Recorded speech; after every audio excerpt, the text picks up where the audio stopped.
مدینہ کے مشہور پہاڑ احد پر چڑھے تو وہ خوشی کے مارے ہلنے لگا، تو حضرت محمد صلی اللہ علیہ وآلہ وسلم نے اپنا پیر اس پر مارا اور فرمایا، ارے احد تھم جا، تیرے اوپر ایک نبی ہے، ایک صدیق ہے اور 2 شہید ہیں۔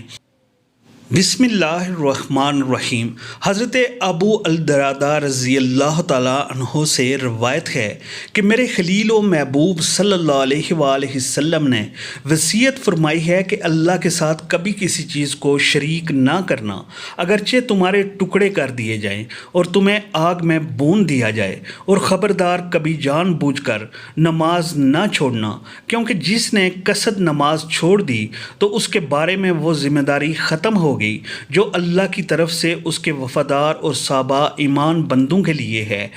اور خبردار شراب کبھی نہ پینا، کیونکہ وہ ہر برائی کی کنجی ہے۔ حضرت ابو ہریرہ رضی اللہ تعالیٰ عنہ نبی کریم صلی اللہ علیہ وآلہ وسلم سے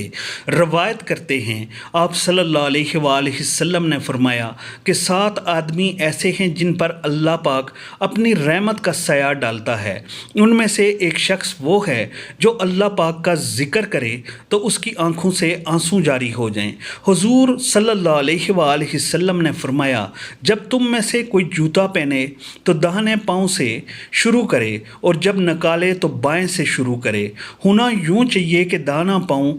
پہننے میں پناہ ہوا اور نکالنے میں آخری۔ سیدنا ابو ہریرہ رضی اللہ تعالیٰ عنہ سے روایت ہے کہ رسول اللہ صلی اللہ علیہ وآلہ وسلم نے فرمایا، سب سے برا نام جس پر روز قیامت اللہ پاک کے ہاں شرمندگی ہوگی یہ ہے کہ آدمی اپنے آپ کو شہنشاہ کہلوائے۔ حضرت علی رضی اللہ تعالیٰ عنہ سے روایت ہے کہ وہ بیان کرتے ہیں، انہوں نے رسول اللہ صلی اللہ علیہ وآلہ وسلم سے سنا، آپ صلی اللہ علیہ وآلہ وسلم نے سود کھانے والے، کھلانے والے، تحریر کرنے والے اور صدقہ نہ دینے والے پر لعنت کی، نیز آپ صلی اللہ علیہ وآلہ وسلم نوحہ گیری سے منع فرماتے تھے۔ حضور اکرم صلی اللہ علیہ وآلہ وسلم نے فرمایا، اگر تم کو جنت پسند ہے تو اپنے بھائی کے لیے وہی پسند کرو جو اپنے لیے پسند کرتے ہو۔ اذان اور حکامت کے درمیان دعائیں رد نہیں ہوتی، لہذا دعا مانگا کرو۔ رسول اکرم صلی اللہ علیہ وآلہ وسلم نے فرمایا کہ ہر گناہ میں سے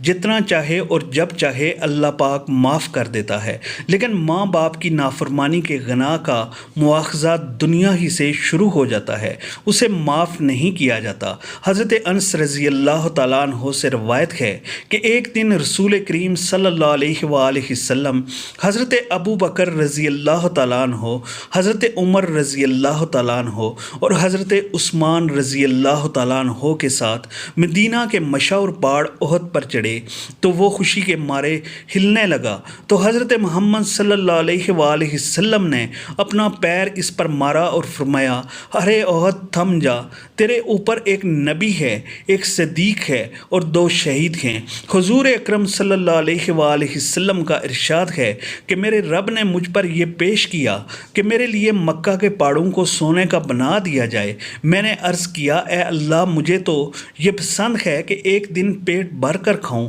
تو دوسرے دن بھوکا رہوں، تاکہ جب بھوکا رہوں وہ تیری طرف جاری کروں اور تجھے یاد کروں، اور جب پیٹ بھروں تو تیرا شکر ادا کروں، تیری تعریف کروں۔ حضرت ابو ہریرہ رضی اللہ تعالیٰ عنہ روایت کرتے ہیں کہ رسول اکرم صلی اللہ علیہ وآلہ وسلم نے ارشاد فرمایا کہ جمعے کے دن میں ایک گھڑی ایسی ہوتی ہے کہ اگر کسی مسلمان بندے کو حسن اتفاق سے خاص اس گھڑی میں خیر اور بلائی کی کوئی چیز اللہ پاک سے مانگنے کی توفیق مل جائے تو اللہ پاک اس کو وہ ہر چیز عطا فرما دیتا ہے۔